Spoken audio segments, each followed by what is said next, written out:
Karaniwang dinarayo tuwing Semana Santa ang Baguio City para magnilay at tumakas sa alinsangan ng tag-init. Mula sa summer capital ng bansa, nakatutok live si Mav Gonzalez. Mav. Ivan, hindi pa ganoong karami yung tao na dumayo dito sa Baguio City, pero meron nga mga nauna na raw para hindi nila abutan yung rush ng Holy Week. Maluwag ang biyahe pa norte sa NLEX, SCTEX at TPLEX kaninang umaga. May kaunting traffic lang sa ilang bahagi ng Cannon Road na ginagawa. Siyempre, pit stop para sa mga turista ang Lion's Head. Celebrate ko lang po yung birthday ko dito sa Baguio. Kasama po yung family.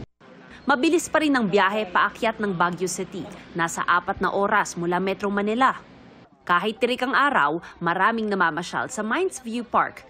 Dito, may mga masisilungang gazebo at mga puno. First time kasi namin ditong makarating. Sinasabi kasi nila kasi lamig daw sa US. Hindi naman ganun kainit, hindi naman dun kalamig. Sa Manila, grabe, talagang mapapaso pa. Konti pa lang yung traffic. Mae-enjoy mo ang panoramic view sa Mines View sa entrance fee na 5 o 10 pesos. Marami ring tindahan at photo stops. Pwede pang humiram ng igorot costume. Pero isa sa mga bida rito sa Mines View ang mga asong St. Bernard. 17 years, matagal na. Pang ilang henerasyon na po sila ng mga Pang 5. May tubig naman. Bukas ang Mines View Park mula alas 5 ng umaga hanggang alas 6 ng gabi.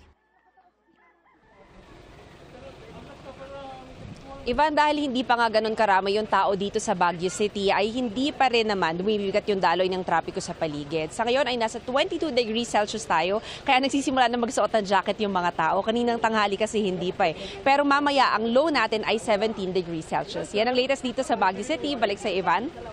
Maraming salamat, Mav Gonzalez.